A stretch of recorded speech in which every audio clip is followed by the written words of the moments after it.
स्वागत है आप सबका। वैशेषिक दर्शन अपना चल रहा है, जिसमें मूलतः पदार्थ विज्ञान के रूप में जो वैशेषिक दर्शन में स्वीकृत 7 पदार्थ है, उसकी चर्चा हम क्रमिक कर रहे हैं। तो जिसमें द्रव्य, गुण, कर्म, सामान्य, विशेष, समवाय, अभाव आदि जो 7 पदार्थ बताए गए हैं, उनमें हमने क्रमिक द्रव्य क्या चीज है, द्रव्य कितने प्रकार के होते हैं, इस सब को देखा। इसके बाद में दूसरा पदार्थ गुण, तो गुण क्या है और गुण कितने होते हैं, इस सब की हमने चर्चा की। अब इस द्रव्य गुण के बाद में अगला जो पदार्थ के रूप में है वो कर्म। तो कर्म भी एक पदार्थ है, और ये कर्म शब्द सामान्य रूप से क्रिया का बोधक होता है। तत्तद शास्त्रों में पारिभाषिक जो कर्म है वो अलग है। जैसे व्याकरण में पारिभाषिक कर्म हम लेते हैं, तो सभी दर्शनों में अलग अलग पारिभाषिक शब्द में विशेष चीजों को बताया जाता है। तो गुण रूप जो कर्म है, वो कर्म सामान्य रूप से यदि हम देखते हैं तो किसी भी प्रकार की जो क्रिया है वह क्रिया ही कर्म के रूप में है। लेकिन वो क्रिया चाहे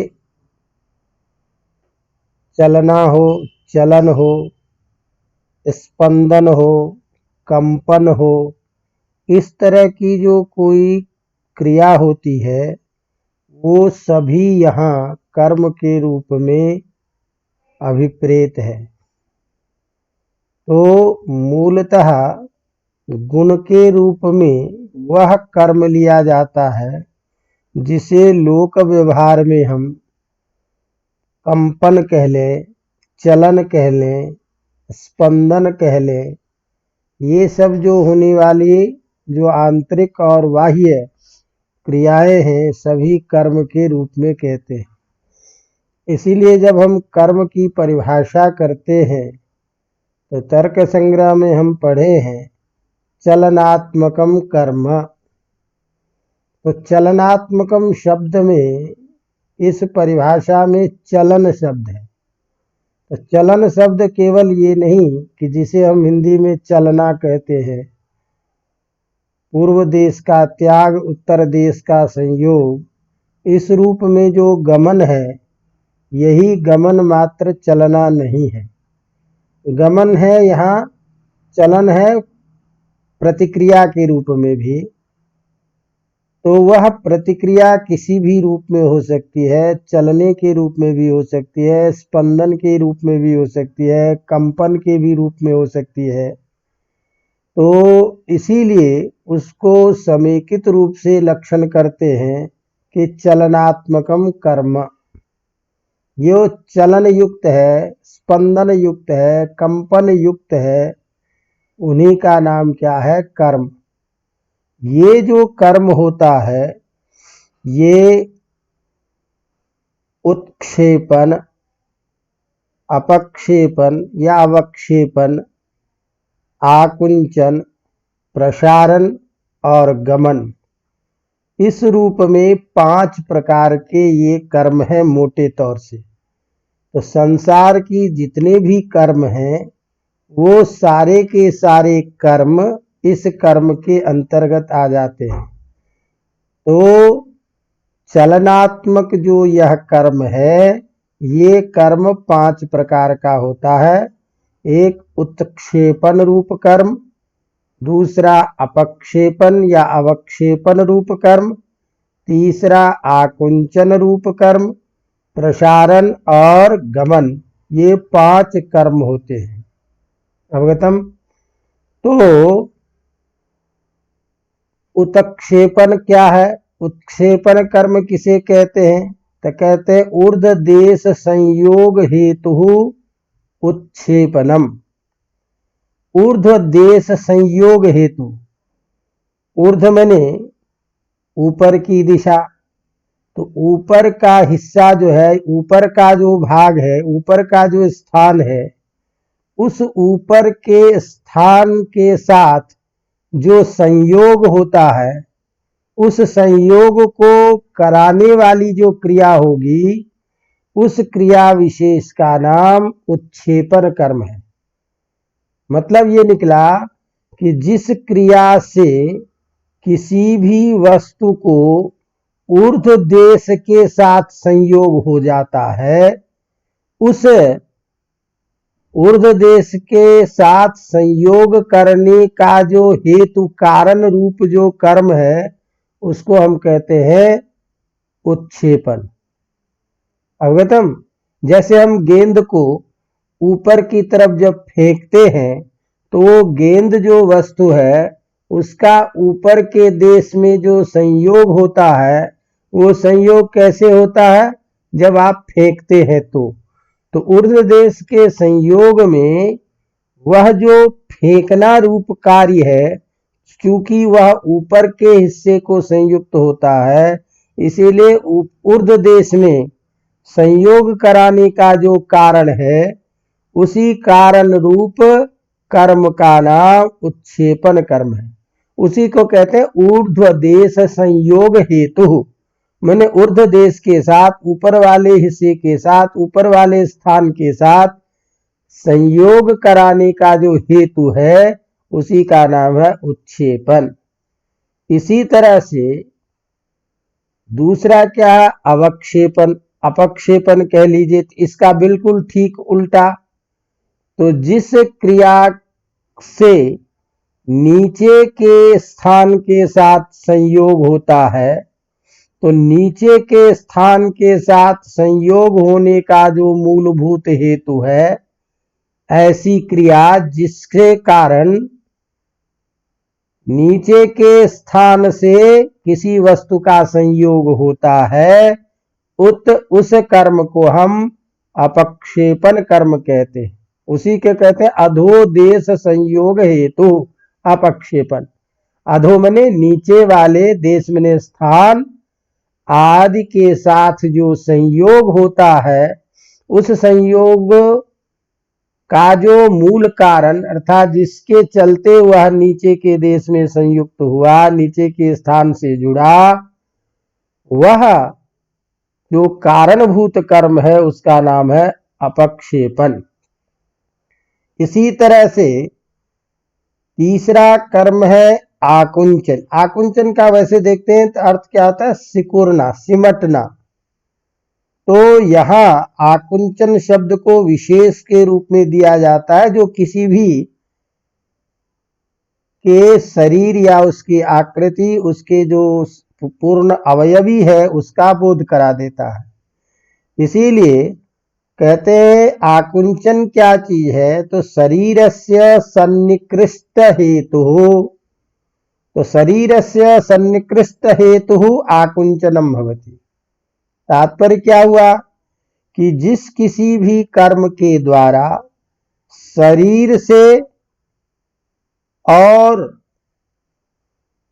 किसी भी वस्तु के साथ उससे निकट तर प्रदेश का, सन्निकृष्ट माने अत्यंत पास वाले स्थान के साथ संयोग होता है, उसे हम आकुंचन कहते हैं। अर्थात जिस क्रिया के द्वारा शरीर के साथ अत्यंत पास या किसी भी वस्तु का अपने स्वरूप के साथ अत्यंत पास में आ जाना, तो अत्यंत सन्निकृष्ट में, अत्यंत पास में आने का जो कारण है, जिसके चलते आपस में वो पास में हो जाता है, उस कर्म विशेष का नाम है आकुंचन। मतलब ये हुआ कि जिस क्रिया से एक अवयवी का अपने अवयवों के साथ परस्पर संयोग होता है। परस्पर संयोग का मतलब भी यहाँ एक विशेष है, अनारंभक संयोग इसको कहते हैं। तो अनारंभक संयोग का मतलब क्या हुआ कि ऐसा संयोग जो आरंभ नहीं किया हो, जो उत्पन्न नहीं हुआ, तो बिना उत्पन्न किए हुए अपने अवयवी का अवयवों के साथ में जो अत्यंत सन्निकृष्ट होता है, उस को हम बोलते हैं आकुंचन। जैसे अपन क्या कहते हैं, हाथ पैर को मोड़ लेते हैं। हाथ सीधा है और इस सीधे हाथ को यदि हम मोड़ लेते हैं तो शरीर के साथ अत्यंत सन्निकृष्ट हुआ है, इसीलिए यह हाथ का क्या है, आकुंचन है।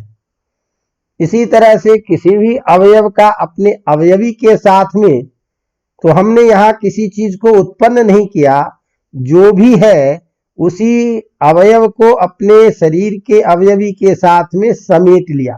तो इस प्रकार के जो समेटने की, पास में आने की जो क्रिया होती है, उसी का नाम है आकुंचन। जैसे हाथ पैर इत्यादि का आपस में मोड़ना। इसी तरह से दूसरा जो कर्म है, वो कर्म है जिसे हम कहते हैं प्रसारण। तो प्रसारण क्या है, फैलना, माने विस्तार जिसको हम कहते हैं।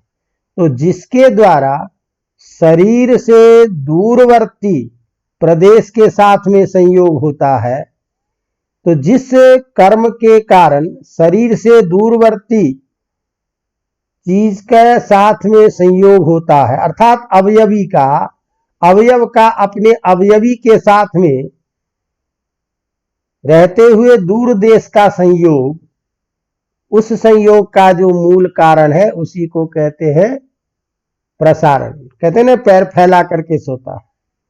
तो पैर फैलाना या हाथ जो सिकुड़ा हुआ था उसको जब हमने सीधा किया, तो अब ये हाथ जो है इस शरीर से दूर में हुआ।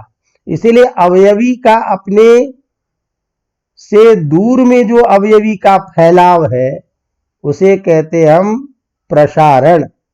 तो इस तरह से यह तो शरीर एक उदाहरण मात्र है, लेकिन संसार की किसी भी चीज में जो भी क्रियाएं होती है, कर्म होता है, वो इन्हीं सभी कर्मों में से कोई न कोई कर्म होता है। तो ये जो चीजें हैं, हमने 4 चीजें अभी कही कि ऊपर फेंकना, अधोदेश के संयोग का हेतु अपक्षेपण, शरीर का अपने अवयवों के साथ में अत्यंत पास में आना आकुंचन, अत्यंत दूर में होना प्रसारण। तो ये जो 4 चीजें हैं, ये 4 चीज एक विशेष अर्थ में कर्म का बोधक है।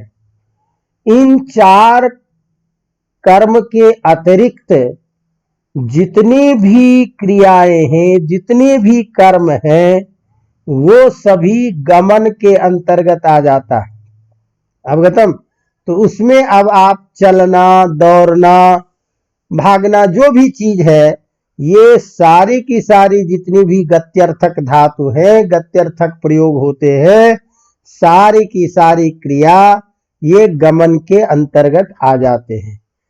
इस तरह से सृष्टि के जितने भी पदार्थ हैं, उन पदार्थों में इन्हीं कर्मों में से कोई न कोई कर्म होगा। कहीं स्पंदन होता है, कंपन होता है, चलन होता है। तो इस तरह से जो स्पंदनात्मक है, चलनात्मक है, आकुंचन और प्रसारण आदि है, इसी कर्म के अंतर्गत सारी की सारी क्रियाएं आ जाती है। इसीलिए ये सारे के सारे कर्म की श्रेणी में आते हैं और उसको स्थूल रूप में, लक्षण के रूप में कहते हैं चलनात्मकम कर्म भवति इत्यर्थ। अवगतम?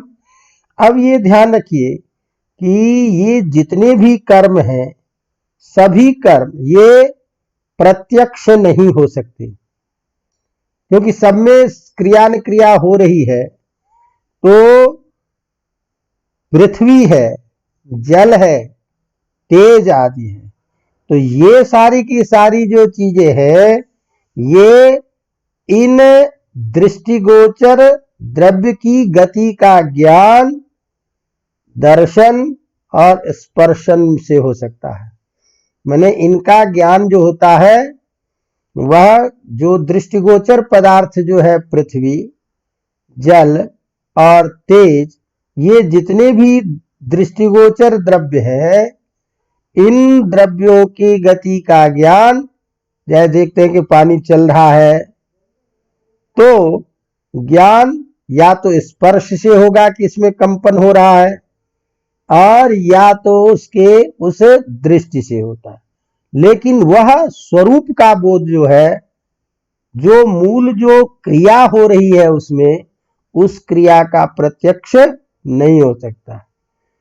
लेकिन मन जो है वो अगोचर होने के कारण उसकी गति का ज्ञान कभी भी प्रत्यक्ष नहीं होगा। तो सभी, तो इसका मतलब क्या हुआ कि पृथ्वी, जल, तेज आदि जो दृष्टिगोचर पदार्थ है, उसका तो किसी तरह से हम ज्ञान कर सकते हैं भूत पदार्थ होने के कारण।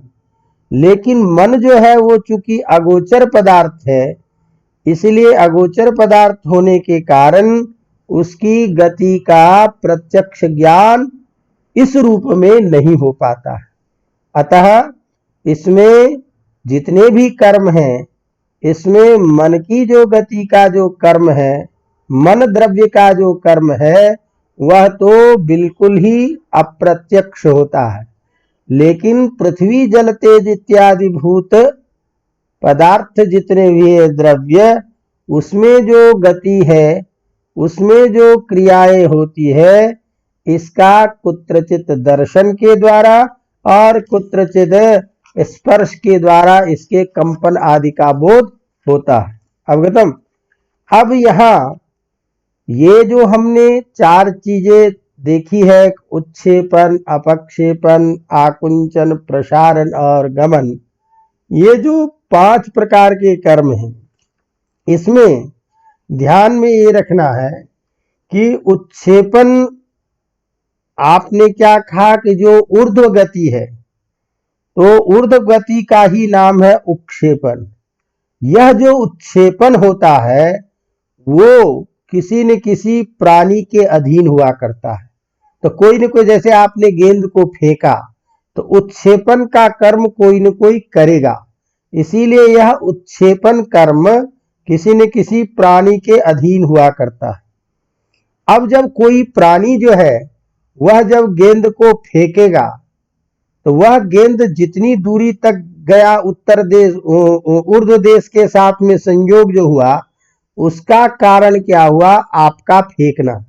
लेकिन वही गेंद जब जमीन पे आ जाती है और जमीन पर टकरा करके फिर जब उछलती है ऊपर की तरफ, तो वह जो गेंद का ऊर्ध्व देश का संयोग है, ये उत्क्षेपण नहीं कहलाता है। एक चीज ध्यान रखिएगा, उत्क्षेपण कर्म यहां विशेष रूप से उसी को कहा जाता है जो प्राणियों के अधीन है, प्राणियों के द्वारा किया गया कर्म है। इसीलिए जब आप गेंद को ऊपर फेंकेंगे, तो वो गेंद का ऊर्ध्व देश के साथ जो संयोग हो रहा है, वह तो उत्क्षेपण क्रिया कहलाएगी। लेकिन वही गेंद जब पृथ्वी पर गिर करके फिर पुनः ऊपर की ओर जो उठता है, तो भूमि से टकराकर जो होने वाली गेंद की ऊर्ध्व गति है, उसको हम उत्क्षेपण नहीं कहते हैं वैशेषिक की परिभाषा में। इसी प्रकार ध्यान में ये रखना है कि अवक्षेपण स्थल जो है, इसमें भी जैसे मान लीजिए कि कोई पदार्थ ऊपर से गिरता है, लेकिन वही पदार्थ यदि छत से टकरा करके गिर गया, तो वो छत से टकरा करके गिरने वाला जो है वो अपक्षेपण में नहीं आएगा। तो जिस प्रकार ऊर्ध्व देश में प्राणी का अधीन माना जाता है, उसी तरह से अधो अवक्षेपण जो क्रिया होगी, उस अपक्षेपण क्रिया में भी प्राणियों का अधीनता को मानते हैं। इसीलिए ये जो ऊपर से आपके द्वारा फेंकी हुई चीजें कोई छत से टकरा कर यदि नीचे की तरफ आती है, तो वह टकरा करके नीचे की तरफ आने वाला जो कर्म है अवक्षेपण का, वह अवक्षेपण रूप पारिभाषिक रूप में नहीं कहा जाता है। तो अब एक चीज ये ध्यान रखना है कि यह उत्क्षेपण और अपक्षेपण जो चीज है, ये इसको हम अलग अलग यदि विभाग करें तो ये पार्थिव, जलीय, तेजस, वायवी और मानस, ये 5 रूप में इसको हम विभाग कर सकते हैं। माने पृथ्वी के द्वारा, जल में, और तेज युक्त तेजस पदार्थ में, वायु से युक्त पदार्थ में, और मानस, इसमें अपक्षेपण और उत्क्षेपण की क्रियाएं होती है। यह जो आकुंचन कर्म है, जिसके द्वारा आपने कहा अवयव का अवयवी के साथ परस्पर संबंध होता है, और ये द्रव्यानारंभक हमने बताया, अनारंभक संयोग कहा था, अर्थात किसी अनारंभक का मतलब हुआ किसी नई चीज को उत्पन्न नहीं करेगा। तो बिना किसी नए द्रव्य को उत्पन्न किए ही जो द्रव्य है उसी का आपस में सिमटना, उसी का आपस में कम स्थान में आना, सन्निकृष्ट को होना, वह आपका आकुंचन कहलाता है। इसी प्रकार का यह जो प्रसारण भी है, वो भी बिना किसी चीज को उत्पन्न किए हुए, जैसे मैंने कहा हाथ का शरीर के साथ से दूर स्थित स्थान को प्राप्त करना, शरीर से दूर होना, अर्थात हाथ का जो फैलाव है वह किसी अवयव को उत्पन्न नहीं करता है, लेकिन वह बिना किसी द्रव्य को उत्पन्न किए हुए भी जो दूरस्थ देश को प्राप्त करता है, उसी का नाम है प्रसारण। तो ये जो चारों चीजें हैं, ये चारों कर्म नियत दिग्देश संयोग के प्रति ही ये कार्य करते हैं, किंतु गमन रूप जो कर्म है वह अनियत स्थिति में है।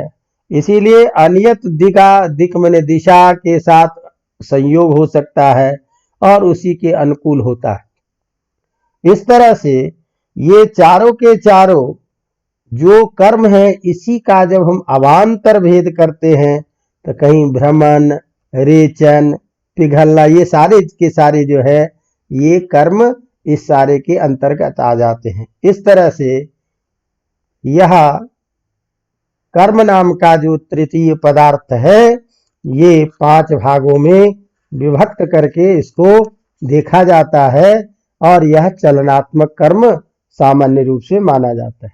अवगतम। इसके बाद अब द्रव्य गुण कर्म सामान्य।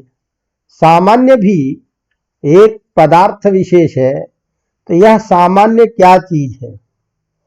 तो जिसको हम कहते हैं कि जो समान हो सब में, वह सामान्य है। समान रूप से होने वाला जो होगा वो सामान्य कहलाता है। लेकिन यह जो सामान्य चीज है, इसकी भी पारिभाषिक सत्ता को, स्वरूप को बताने के लिए इसकी परिभाषा करते हैं कि सामान्य वह पदार्थ है जो नित्य होता है, एक होता है और अनेकों में रहने वाला होता है। तो यत नित्यम, एकम और अनेकानुगतम तत्सामान्य, जो नित्य में हो, नित्य रूप में हो, एक हो और अनेक रूपों में रहने वाला हो, उसे हम कहते हैं सामान्य। अवगतम। तो सामान्य एक होता, नित्य होता और अनेक में रहने वाली चीजें हैं। यह जो सामान्य है ये द्रव्य, गुण और कर्म इन तीन में रहता है। द्रव्य, गुण, कर्म, वृत्ति ही सामान्यम। तो द्रव्य में रहने वाला, गुण में रहने वाला और कर्म में रहने वाला ये सामान्य पदार्थ होता है। तो सीधा सीधा मतलब ये हुआ कि जो नित्य होता है, तो नित्य होता हुआ अनेक धर्मी में जो रहे। अब अनेक धर्मी में जो रहे, तो धर्मी में जो रहेगा धर्म, वो किसी न किसी संबंध से होगा। तो उस संबंध को स्पष्ट करते हुए कहते हैं कि जो नित्य होता हुआ अनेक धर्मी में समवाय संबंध से रहता है, उसे हम सामान्य द्रव्य कहते हैं। तो सामान्य समवाय संबंध हम आपको बता चुके हैं कि गुण का गुणी के साथ, अवयव का अवयवी के साथ, क्रिया का क्रियावान के साथ जो संबंध होता है वह समवाय संबंध होता है और वह नित्य संबंध होता है। तो जो पदार्थ नित्य होता हुआ अनेक धर्मी में समवाय संबंध से रहता हो, उसे हम सामान्य द्रव्य कहते हैं। उसी को लक्षण के रूप में जब हम देखते हैं तो कहते हैं नित्यत्वे सति अनेक समवेतत्वम सामान्यम। जो नित्य होता हुआ अनेक में समवेत रहे, अनेक में मिला हुआ रहे, अनेक में रहने वाला धर्म हो, ऐसा धर्म जो सामान्य होता है, यह सामान्य द्रव्य, गुण और कर्म में रहता है। अब ये जो है सामान्य, ये दो प्रकार के माने जाते हैं, पर सामान्य और अपर सामान्य। तो पर क्या चीज है? सत्ता, परम सत्ता, और अपरम द्रव्यत्वादि ही। ये जो है सत्ता पर जाति का बोधक है और अपर जाति जो है वो द्रव्यत्व में रहने वाला जो है वह अपर जाति का बोधक होता है। इसकी हम कुछ विशेष चर्चा करेंगे, जिसको समझने के लिए थोड़ा सा इस रूप में समझिए कि सामान्य रूप में हम जब देखते हैं कि लोगों की ये धारणा है कि अन्य लोग जो हैं वो कहते हैं कि वस्तुतः पदार्थ जो है वो तीन ही होते हैं। कुछ लोगों का मत है, अधिकतर कुछ लोगों का ये कहना है कि पदार्थ तीन ही होते हैं, द्रव्य, गुण और कर्म। और ये तीनों जो है इसको जनसामान्य साधारण रूप से प्रतीत करता है, बोध करता है। क्यों? क्योंकि प्राणियों की प्रवृत्तियां भी इस तीन में ही होती है। किसी वस्तु में होगी, किसी प्रकार के गुण में होगी, किसी प्रकार के कार्य को करने में होगी। इसीलिए द्रव्य, गुण, कर्म में जो प्रत्यक्षतः सभी लोगों के द्वारा अनुभव में आता है और जो जिसकी प्रवृत्ति सभी व्यक्ति की, सामान्य से सामान्य व्यक्ति की स्वतः होती है, जिसमें वो तीन ही चीज हैं, द्रव्य, गुण और कर्म। इसीलिए द्रव्य, गुण, कर्म ये तीन ही जो है ये पदार्थ के नाम से दिखाई देते हैं। और सामान्य जो चीज है वो चूंकि ये सब में है, इसीलिए सामान्य के द्वारा इसी चीज की पुष्टि होती है। क्योंकि सामान्य का मतलब क्या है? समानता। तो समानता के अतिरिक्त और कोई भी चीज सामान्य नहीं है। जैसे सभी मनुष्य में रहने वाला धर्म मनुष्यत्व जो है वो सामान्य है। तो इस तरह से समान धर्म के अतिरिक्त यह कुछ नहीं है। तो समान धर्म जो है वो द्रव्य, गुण, कर्म ये तीनों के ही अंतर्गत आ जाएंगे। अतः अलग से सामान्य नाम की कोई, अलग से पदार्थ मानने की कोई जरूरत नहीं है। ये किसी का कहना है कि सामान्य नाम का कोई पदार्थ अलग से नहीं है। किंतु यदि विचार किया जाए और इसको देखा जाए तो वास्तविक रूप से हम पाते हैं कि नहीं, सामान्य नाम की भी एक सत्ता होती है, सामान्य नाम का भी एक पदार्थ होता है। क्यों? क्योंकि सामान्य शब्द को हम इस रूप में नहीं देख सकते। जो ब्राह्मण में रहने वाला धर्म ब्राह्मण्य है, तो जैसे ये लोग जो 3 प्रकार के पदार्थ को स्वीकार करते हैं, वो इस दृष्टि से इसका अर्थ करते हैं कि सामान्य से होने वाला, सामान्य में होने वाला जो है उसे सामान्य कहते हैं। तो इसको यौगिक रूप में ब्राह्मण्य आदि के द्वारा, तो ब्राह्मण्य आदि के द्वारा जैसे यौगिक अर्थ लिया जाता है कि ब्राह्मण में रहने वाला समान धर्म ब्राह्मण्य, उसी तरह से समान में रहने वाला जो धर्म है वह क्या है? सामान्य। इस तरह सा यौगिक अर्थ जो स्वीकार करते हैं वो यौगिक अर्थ विशेष रूप से वैशेषिक शास्त्र में नहीं लिया जाता, क्योंकि समान रूप से यदि हम देखते हैं तो द्रव्य और गुण इन तीनों के अंतर्गत यदि इसको मान लिया जाए तो सामान्य के अंतर्गत, ध्यान दीजिएगा, द्रव्य में रहने वाला जो द्रव्यत्व, गुण में रहने वाला जो गुणत्व और कर्म में रहने वाला जो कर्मत्व है, तो द्रवत्व, गुणत्व और कर्मत्व भी उसके अंतर्गत आ जाएगा, जो कहाँ रहता है? द्रव्य, गुण और कर्म में रहता है। तो द्रव्य गुण कर्म में जो रहने वाला धर्म है उसको हम द्रव्य गुण कर्म कह नहीं सकते। द्रव्यत्व अलग चीज है, द्रव्य अलग चीज है, गुण अलग चीज है, गुणत्व अलग चीज है, कर्म अलग चीज है, कर्मत्व अलग चीज है। तो इसीलिए यदि हम द्रव्य गुण कर्म को सामान्य के रूप में लेने लगेंगे तो द्रव्य में रहने वाला जो द्रव्यत्व है वह द्रव्य नहीं कहलाएगा। तो इस तरह से द्रव्यत्व, गुणत्व और कर्मत्व भी आ जाते हैं जो द्रव्य गुण और कर्म में रहते हैं, अतः उसे द्रव्य गुण कर्म नहीं कहा जा सकता। क्यों नहीं कहा जा सकता? क्योंकि न्याय वैशेषिक सिद्धांत में धर्म और धर्मी को एक नहीं माना जाता है। माने धर्म अलग चीज है और धर्मी अलग चीज है। तो द्रव्य में रहने वाला द्रवत्व अलग, द्रव्यत्व अलग चीज है, गुण में रहने वाला गुणत्व अलग चीज है, कर्म में रहने वाला कर्मत्व अलग चीज है।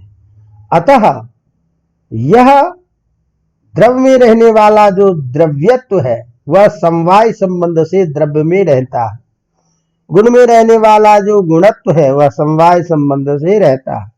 इसीलिए ये मानना पड़ेगा कि द्रव्य गुण कर्म से अतिरिक्त उसी में रहने वाला एक समवाय नाम का अलग पदार्थ होता, वो सामान्य नाम का एक अलग पदार्थ होता है जो द्रव्य गुण कर्म में समवाय संबंध से रहता है।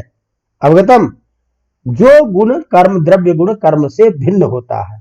अतः जो लोग द्रव्य गुण कर्म को 3 को ही पदार्थ मानते हैं, सामान्य को अलग नहीं मानते हैं, वो ठीक नहीं। वैशेषिक दर्शन के आधार पर यह जो सामान्य है ये अतिरिक्त सत्ता है जो द्रव्य गुण में रहता है लेकिन द्रव्य गुण से भिन्न है। अवगतम? यह जो सामान्य है, जैसे कि मैंने बताया कि 2 प्रकार का होता है, एक पर सामान्य और दूसरा अपर सामान्य। इसको कोई लोग 3 प्रकार के भी कह देते हैं कि एक पर सामान्य, एक अपर सामान्य और एक परापर सामान्य। तो जैसे किसी द्रव्य गुण कर्म में जो रहने वाली जो सत्ता होती है उसको पर सामान्य बोलते हैं, अर्थात द्रव्य में अलग सत्ता, गुण में अलग सत्ता, कर्म में अलग सत्ता। तो यह जो सब में अलग अलग धर्म है वह पर सामान्य है। लेकिन घट में रहने वाला जो घटत्व है, पट में रहने वाला जो पटत्व धर्म है, मनुष्य में रहने वाला जो मनुष्यत्व धर्म है, ये अपर सामान्य है। अपर सामान्य का मतलब एक दूसरे से उसकी कोई समानता नहीं है। सभी मनुष्य में रहने वाला ही, मनुष्य द्रव्य में ही रहने वाला वह एक पदार्थ विशेष है। अतः ये अपर सामान्य है, दूसरे के साथ में इसकी समानता नहीं होगी, मनुष्य के साथ में ही होगी। तो घटत्व पटत्व ये अपर सामान्य है। लेकिन द्रव्य गुण कर्म इसमें रहने वाली जो सत्ता है, द्रवत्व कर्मत्व से भिन्न है, गुणत्व द्रव्यत्व से भिन्न है। इसीलिए द्रव्यत्व गुणत्व कर्मत्व इत्यादि जो ये सारी सत्ता, इस सब में रहने वाली जो सत्ता है वह पर सत्ता है, और घटत्व पटत्व इत्यादि में रहने वाली जो सत्ता है वो अपर सामान्य है। इसी तरह से अब द्रव्यत्व गुणत्व कर्मत्व पृथ्वीत्व इत्यादि जो है इसको हम परापर सामान्य भी कह सकते हैं, क्योंकि पृथ्वीत्व पृथ्वी में ही रहेगा, द्रवत्व द्रव्य में ही रहेगा, लेकिन द्रवत्व और गुणत्व ये भिन्न भिन्न है। तो द्रव्य में गुण से भिन्नता है, इसीलिए परापर भी है, और द्रवत्व होने के कारण वह अपर भी है। इसीलिए परापर के भी रूप में इसको स्वीकार करते हैं, लेकिन मूलतः दो प्रकार में ही ये आ जाते हैं, एक पर सामान्य और अपर सामान्य में। इस तरह से सामान्य एक नित्य एक पदार्थ है जो एक ही होता है, लेकिन अनेक में रहने वाला जो है वही होता है, और ये दो प्रकार के होते हैं। अवगतम। इसी तरह अगला है विशेष पदार्थ। तो जिस विशेष पदार्थ को लेकर के वैशेषिक दर्शन का विशेष अभिधान है, वह विशेष पदार्थ भी आपके पदार्थ के अंतर्गत द्रव्य गुण कर्म सामान्य के बाद विशेष के रूप में आता है। तो विशेष क्या चीज है? तो विशेष की परिभाषा करते हुए कहते हैं नित्य द्रव्य वृत्त्योः व्यावर्तकाः विशेषाः। नित्य द्रव्य वृत्तयः माने नित्य द्रव्य में रहने वाला, और व्यावर्तकाः जो व्यावर्तक होता है, दूसरे से अलग करता है, वही क्या है? विशेष पदार्थ। तो न्याय वैशेषिक दर्शन में जो द्रव्य, इसको ढंग से समझेगा, जो द्रव्य निरवयव होने के कारण नित्य है, निरवयव अर्थात जिसका कोई अवयव नहीं है, जिसको हम वैशेषिक दर्शन में परमाणु कहते हैं। तो जो नित्य निरवयव माने अवयव से रहित होने के कारण जो द्रव्य नित्य होता है, उनके विशिष्ट व्यक्ति जो है, व्यक्तित्व, वह जो विशेष धर्म है, उसी को यहां विशेष कहा जाता है। तो नित्य जो द्रव्य निरवयव होते हैं और उसमें जो रहने वाला जो उसका दूसरे से व्यावर्तक जो विशेष धर्म है, वही विशेष के नाम से यहां जाना जाता है। ये ऐसे द्रव्य जो नित्य द्रव्य है, वो है दिक् काल मन आत्मा और चरभूत जितने भी हैं, पृथ्वी आदि, उसका परमाणु। तो दिक् भी नित्य द्रव्य है, काल भी नित्य द्रव्य है, मन भी नित्य द्रव्य है, और आत्मा भी नित्य द्रव्य है, और चरभूत जो पृथ्वी जल तेज रूप वायु है, इस के जो नित्य परमाणु है, वह परमाणु भी द्रव्य नित्य होता है। तो उसमें जो ये जो चारों द्रव्य है, उसका परमाणु रूप जो है वह विशेष है, जो अन्य द्वैनुक त्रैनुक से भिन्न है। इसी तरह से दिक् काल आत्मा मन जो है, यह नित्य द्रव्य है, और यह नित्य द्रव्य में स्वयं में रहने वाला जो पदार्थत्व है नित्यत्व के रूप में, वह अन्य से इसका व्यावर्तन कराता है। तो इसीलिए जहां जो द्रव्य निरवय होने के कारण नित्य है और उनका जो वह विशिष्ट जो अपना उसमें रहने वाला धर्म है, जिसके कारण वह अन्य से भिन्न होता है, उस धर्म विशेष को नाम, उस पदार्थ विशेष का नाम ही यहाँ विशेष कहलाता है। कुछ लोग इसको अपर सामान्य के नाम से भी कह देते हैं, जगह जगह पर में शास्त्र में इसे अपर सामान्य भी कहते हैं। क्यों कहते हैं? क्योंकि यह जो अपर सामान्य है वह अपर सामान्य विशेष के रूप में ही प्रयुक्त होता है।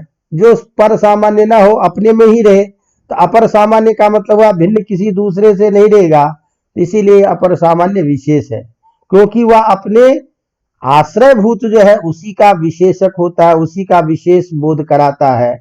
तो अपने आश्रयों का ही विशेष होने के कारण यह होता है।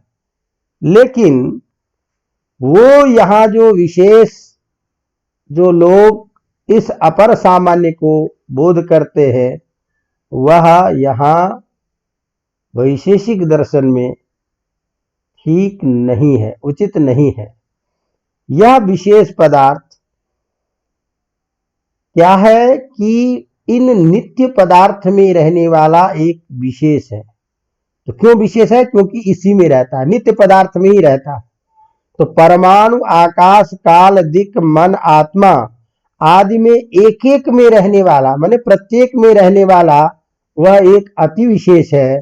अतः यह हमेशा सर्वथा और सर्वदा अपने आश्रयों को रूप में वह एक दूसरे को व्यावर्तन कराता है, एक दूसरे से भिन्न होता है।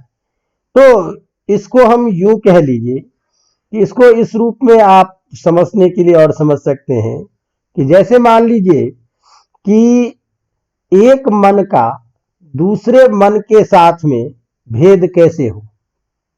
एक मन का दूसरे मन के साथ में भेद क्यों होता है? भेद होने का कारण क्या है? या जल का जो परमाणु है वो पृथ्वी के परमाणु से भिन्न है, इसमें क्या अंतर है? तो उसमें ये आपको जब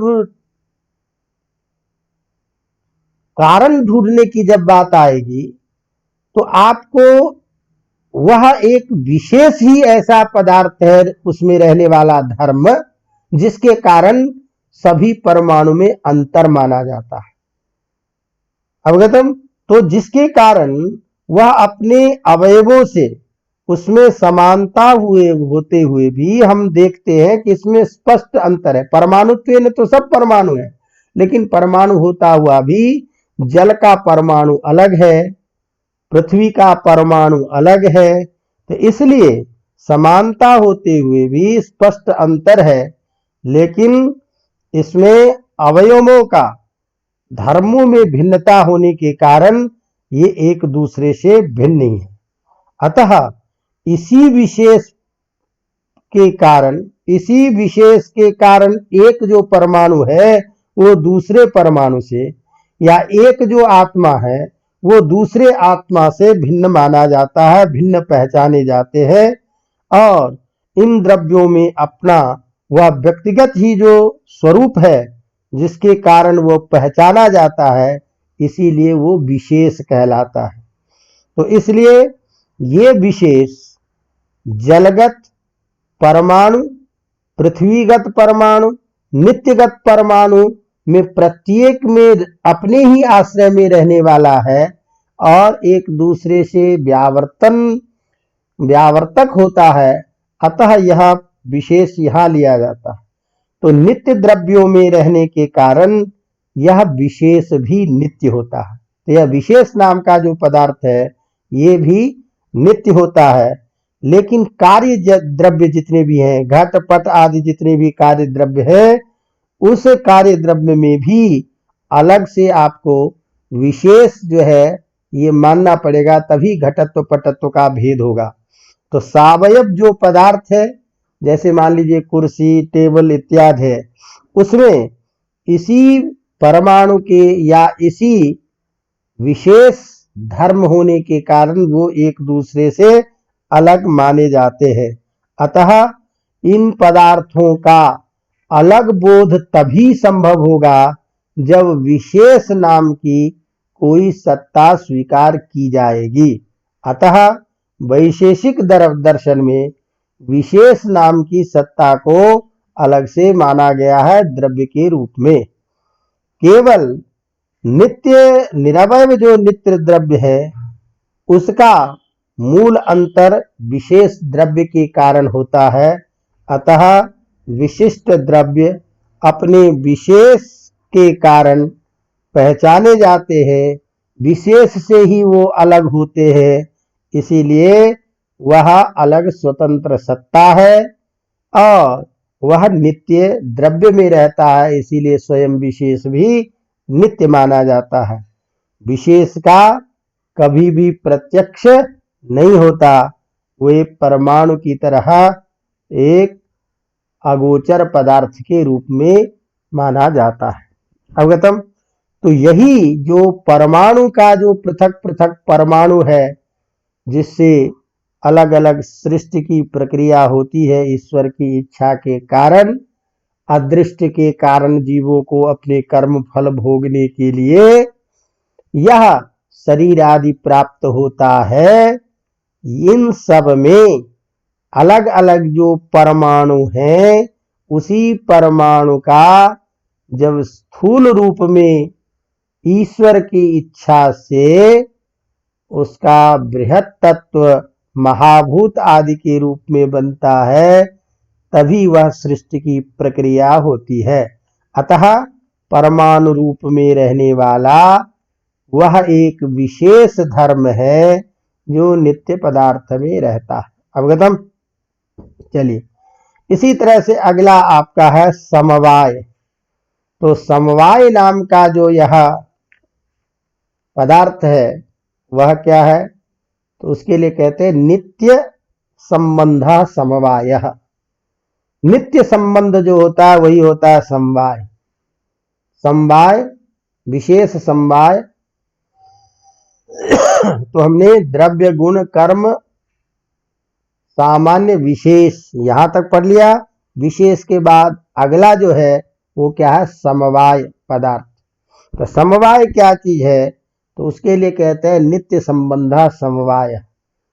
नित्य संबंध जो होता है वो समवाय कहलाता है, अर्थात दो पदार्थों में परस्पर जो नित्य संबंध होता हो उस नित्य संबंध विशेष का ही नाम है समवाय। तो समवाय ऐसा संबंध है जो नित्य रूप में रहता है। तो नित्य रूप में यह समवाय संबंध कहाँ रहता है? तो उसके लिए कहता है अयुत सिद्ध वृत्ति। ये अयुत सिद्ध वृत्ति है, अर्थात समवाय संबंध जो होगा वो अयुत सिद्ध वृत्ति में रहता है। अयुत सिद्ध वृत्ति क्या चीज है? तो उसके लिए परिभाषा करते हैं कि ययोर द्वयोर मध्ये एकम अविनश्यत अवस्थम अपराश्रितम एव अवतिष्ठते तौ अयुत सिद्धौ।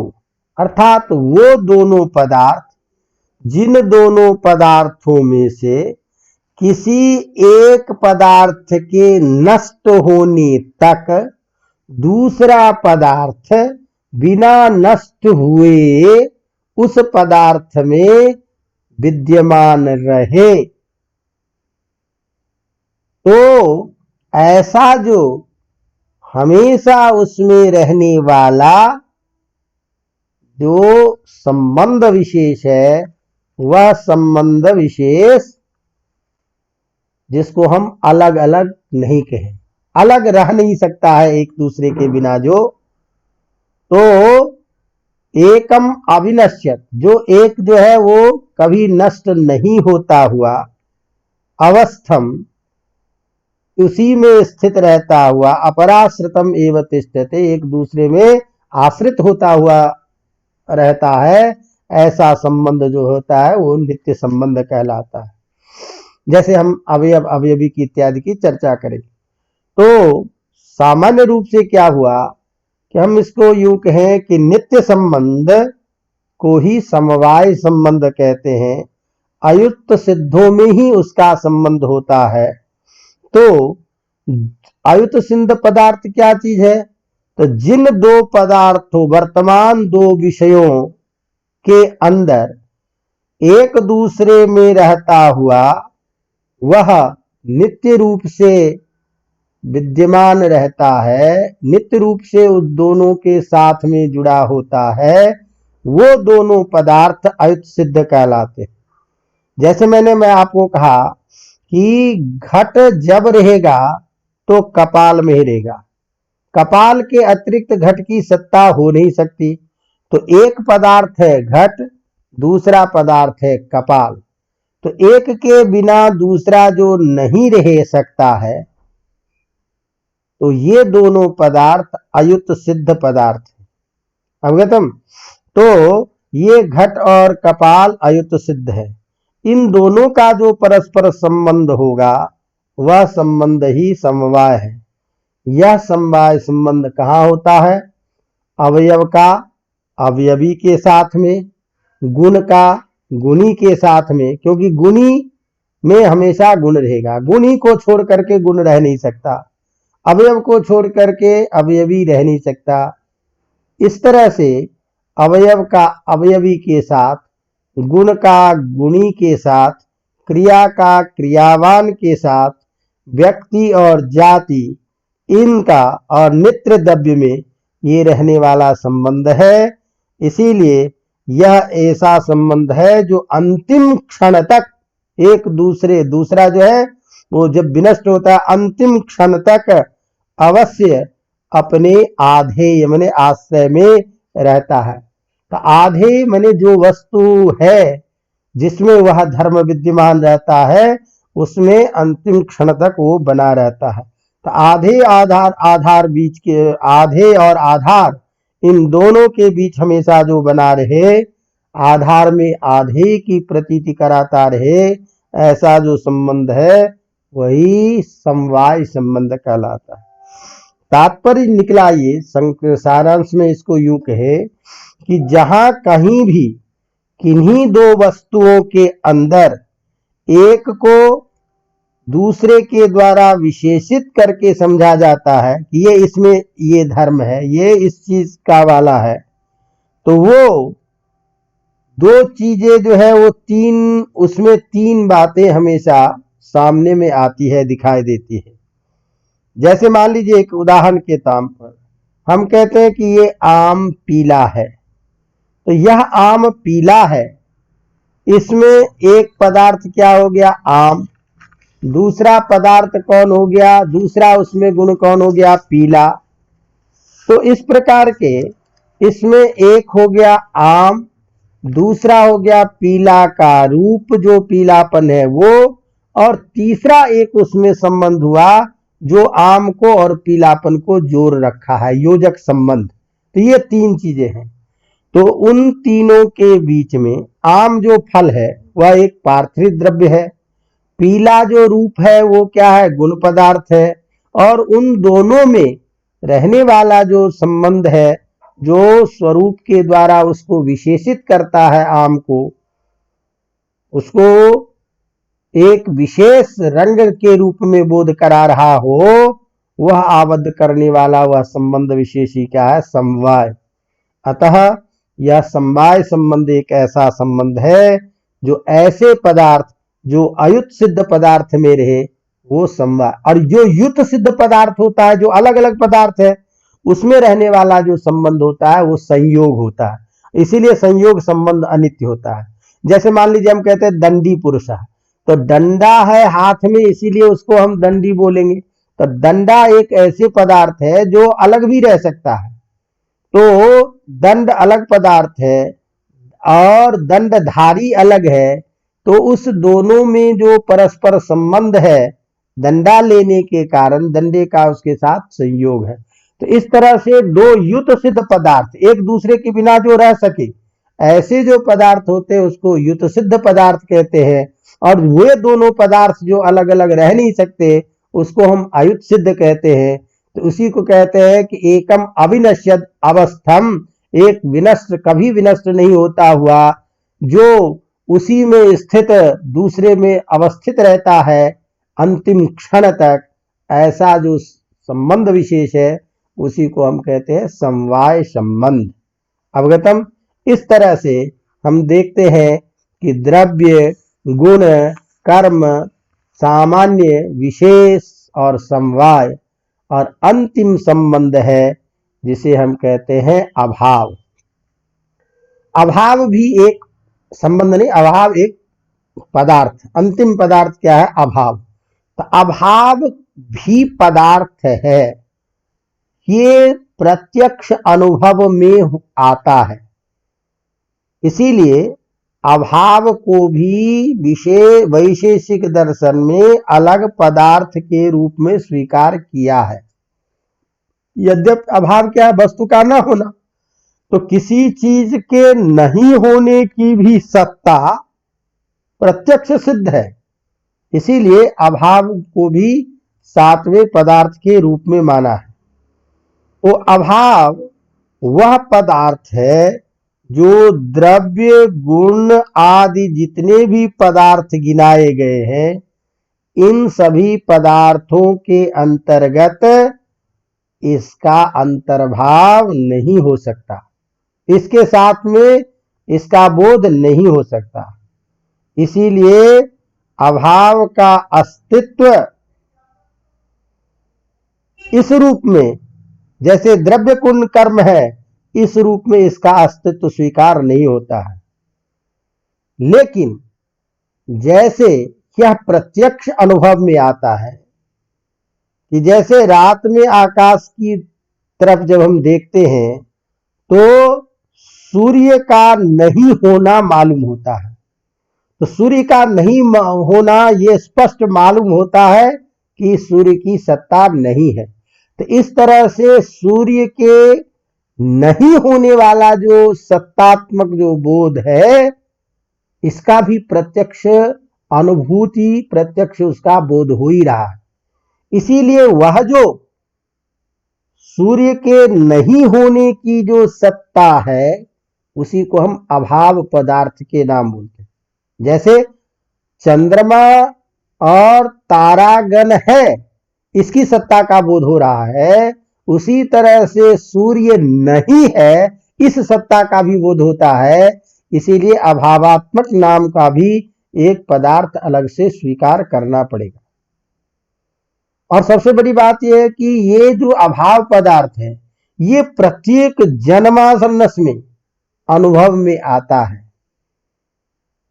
और यही एक अभाव पदार्थ है कि सभी प्राणी इससे परिचित होते हैं। क्यों? क्योंकि सभी प्राणी के अंतर्गत ये अभाव पदार्थ विद्यमान है, सभी प्राणी में अभाव पदार्थ विद्यमान है। यदि अभाव पदार्थ नहीं होता तो सब पूर्ण होता, सारी चीजें पूर्ण हो जाती, सब एक जैसा ही होता। तो ये यूं कह लीजिए, अभाव ही एक ऐसी चीज है जिसके चलते व्यक्ति प्रवृत्त भी होता है, कार्य भी करता है। तो जो चीजें जो वस्तु लोगों को प्राप्त है उसके लिए प्रयत्न नहीं करती, लेकिन जो चीजें नहीं प्राप्त है उसी के लिए प्रयत्न कर रहे हैं। तो इसका मतलब व्यक्ति के अंतर्गत जो प्रवृत्तियां हो रही है वो उस अभाव की प्राप्ति के लिए है। वो अभाव, इसका मतलब उसका प्रत्यक्ष अनुभव है, प्रत्यक्ष उसकी सत्ता है। इसीलिए जब उस व्यक्ति को ये मालूम होता है कि ये चीजें हमें नहीं है, तो उसके लिए वह इच्छाशील भी होता है, इसके लिए वह प्रयत्नशील ही होता है। तो मनुष्य की इच्छाशील, प्रयत्नशील होने के पीछे भी उस किसी अप्राप्त वस्तु को प्राप्त करने की इच्छा है। तो वह जो अप्राप्त चीज है उसी का नाम है अभाव। इसीलिए मानना पड़ेगा कि इच्छा और यह प्रवृत्ति इसके पीछे अभाव नाम का ही यह एक पदार्थ होता है। अतः प्रत्येक विषय में प्रवृत्ति का विषय एवं प्राप्त वस्तु जो है वो अभाव के कारण ही प्राणी अनुभव करता है। इसीलिए अभाव यह प्रत्यक्ष सिद्ध पदार्थ है और इसको स्वीकार करना पड़ेगा। इसी बात को कहते हैं कि यदि ये अभाव पदार्थ नहीं होता तो संसार सर्वथा पूर्ण होता, विषमता होती ही नहीं, परंतु ऐसी स्थिति नहीं है। प्रत्येक प्राणी अपने में अपूर्णता का अनुभव करता है, अतः यह स्वीकार करना पड़ता है कि अभाव भी कोई वस्तु है, पदार्थ है। अब जब अभाव पदार्थ की बात करते हैं तो कणाद के वैशेषिक सूत्र में अभाव नाम से अलग पदार्थ की सत्ता अलग से स्वीकार नहीं किया गया, स्पष्ट उल्लेख नहीं है। इसीलिए अभाव पदार्थ को छोड़ करके विद्वान लोगों का कहना है कि 6 ही पदार्थ हैं, लेकिन स्पष्टतः नाम नहीं कहने पर भी वैशेषिक सूत्र में यत्र तत्र प्रमेय के रूप में अभाव को स्वीकार किया गया है। अतः परवर्ती आचार्यों ने वैशेषिक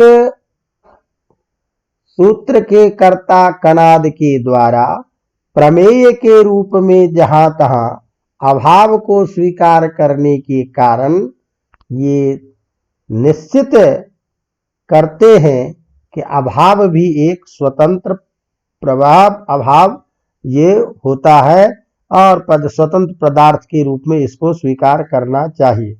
इसीलिए इसे यद्यपि कणाद ने पदार्थों में अभाव का नाम निर्देश नहीं किया, किंतु वैशेषिक सूत्र में कई जगह अभाव का प्रमेय के रूप में उल्लेख प्राप्त होता है। और इसके साथ साथ जो प्रशस्त पाद भाष्य है उसमें अभाव पदार्थ की सत्ता को स्पष्ट रूप में स्वीकार किया गया है।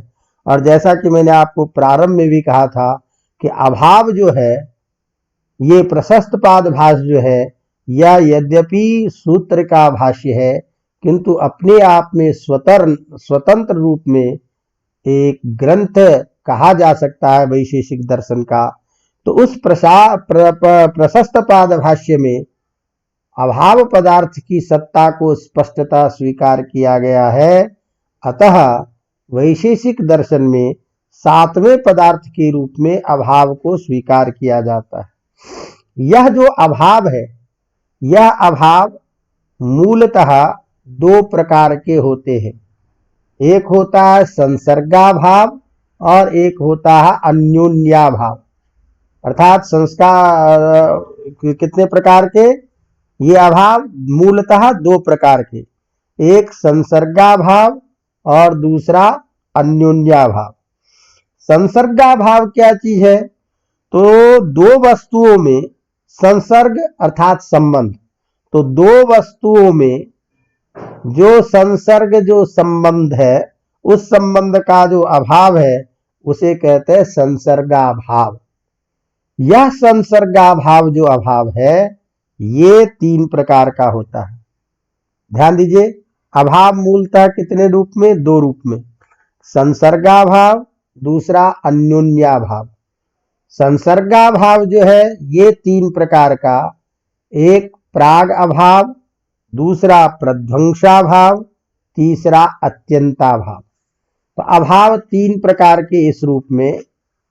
संसर्ग माने 2 पदार्थों में रहने वाला जो संसर्ग संबंध, उस संबंध के कारण जो अभाव बोध होता है उसी को हम संसर्गाभाव बोलते हैं। और संसर्ग संबंध का जो अभाव है ये 3 रूपों में जाना जाता है। तो 3 रूप में पहला रूप आपका क्या है? जिसे हम कहते हैं प्राग अभाव। तो प्राग अभाव का मतलब क्या हुआ? पहले अभाव था, अब उसका अभाव नहीं होना, यही तो है। तो प्राग भाव किसे कहते हैं, कैसा होता है? तो उसकी परिभाषा करते हैं अनादि शांतः प्राग भावः। जो अनादि हो और शांत हो। कब?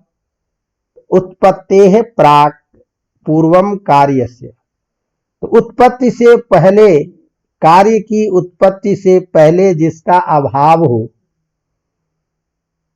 और कार्य हो जाने पर उसका अभाव खत्म हो गया।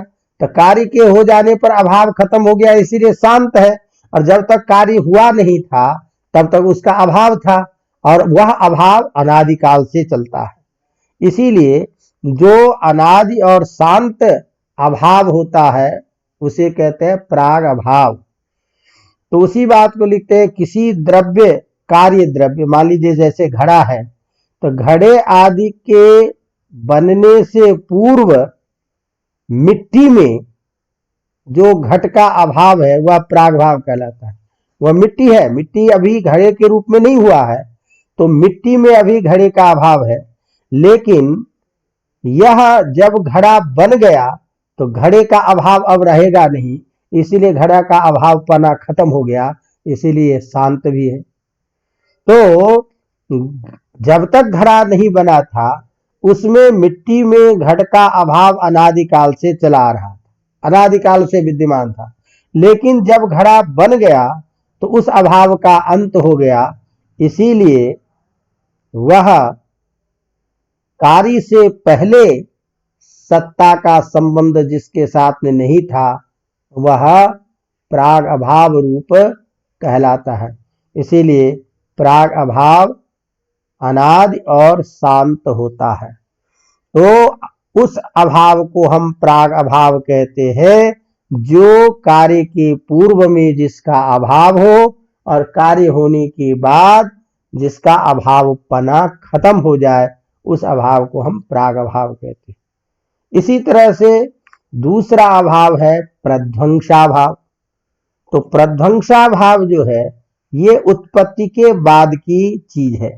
अर्थात कोई वस्तु की उत्पत्ति हुई तो जब वो वस्तु की सत्ता है तब उसका अभाव नहीं है, लेकिन वो वस्तु यदि फूट जाए, खत्म हो जाए, तो उसका अभाव हो गया। इसीलिए यह सादि और अनंत होता है, क्योंकि अब जो खत्म हो गया तो कभी वह घड़ा उस रूप में नहीं बन सकता है, इसीलिए अनंत अभाव हो गया। लेकिन चूंकि पहले इसका अभाव नहीं था, सत्ता थी, जो फूटने के बाद अभाव हुआ है, इसीलिए ये सादि भी होता है और अनंत भी होता है। तो सादि अनंत अभाव प्रध्वंसाभाव उत्पत्त्यनंतरम कार्यस्य। तो किसी भी उत्पन्न कार्य द्रव्यों के नष्ट हो जाने पर जो उसका अभाव होता है उसे प्रध्वंसाभाव कहते हैं। जो घड़ा बनकर तैयार हुआ, अब वो जो बना है घड़ा वो तो कभी भी फूट सकता है, तो जब घड़ा फूट जाता है तब टूटे हुए टुकड़ों में अब घड़े का अस्तित्व नहीं रहता, अर्थात उसका अभाव हो जाता है। यही अभाव प्रध्वंसाभाव कहलाता है।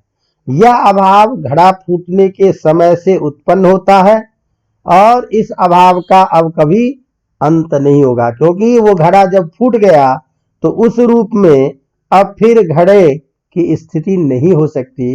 अतः वह अभाव घड़े के फूटने से उत्पन्न हुआ और हमेशा तक अभाव बना रहेगा, इसीलिए सादि ही है और अनंत अभाव होता है। तीसरा अभाव जो है आपका वह है अत्यंताभाव। तो अत्यंताभाव का मतलब क्या है?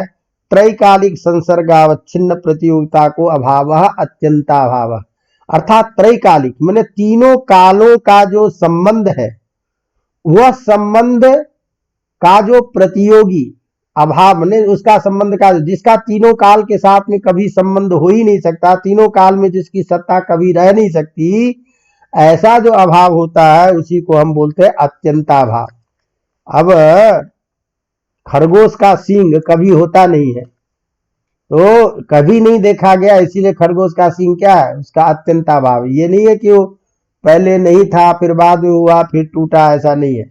इसीलिए जब कहते हैं दो वस्तुओं में त्रैकालिक अर्थात भूत वर्तमान भविष्य संबंध के अभाव को हम अत्यंताभाव कहते हैं। जैसे वायु में रूप का अभाव, तो वायु जो है रूप रहित स्पर्शवान वायु है, तो वायु में रूपत्व नहीं है, तो रूप का अत्यंत अभाव होता है। यह अभाव अर्थात अत्यंताभाव जो है, यह प्राग अभाव और प्रध्वंसाभाव इस दोनों से भिन्न अभाव है। क्योंकि प्राग अभाव में तो वस्तु की पहले सत्ता नहीं थी, बाद में हो गई, इसीलिए बाद में उत्तर काल में उसका संबंध बन गया। प्रध्वंसा भाव में पूर्व में सत्ता थी, बाद में नहीं हुई, तो इसीलिए उसका भी संबंध बन गया। लेकिन ये ऐसा संबंध नहीं है, तीनों कालों में भी जिसका किसी भी प्रकार से संबंध नहीं हो सकता है, इसीलिए इसे हम अत्यंताभाव कहते हैं और प्रागभाव प्रध्वंसाभाव से भिन्न है। तो प्रागभाव उत्पत्ति से पूर्व काल का होता है, प्रध्वंसाभाव उत्पत्ति के अनंतर काल का होता है, परंतु अत्यंताभाव जो है किसी विशेष काल को लेकर नहीं होता, अपितु शाश्वत और सार्वकालिक होता है। न तो उसकी उत्पत्ति होती है और न ही कभी उसका विनाश होता है, इसीलिए यह अत्यंताभाव अनादि भी होता है और अनंत भी होता है। तो इस तरह से प्रथम जो अभाव है संसर्गाभाव, वो संसर्गाभाव तीन प्रकार के होते हैं। अगला आपका जो दूसरा अभाव है वो है अन्योन्याभाव। तो अन्योन्य का मतलब क्या है? एक दूसरे में, अन्योन्य परस्परम बोलते हैं सामान्य रूप से। तो तादात्म्य संबंधावच्छिन्न प्रतियोगिता को अन्योन्याभाव। तो तादात्म्य संबंध से युक्त जो रहता है और उसका जो प्रतियोगी हो, उसका जो विरुद्ध रूपात्मक होता है, वही क्या है?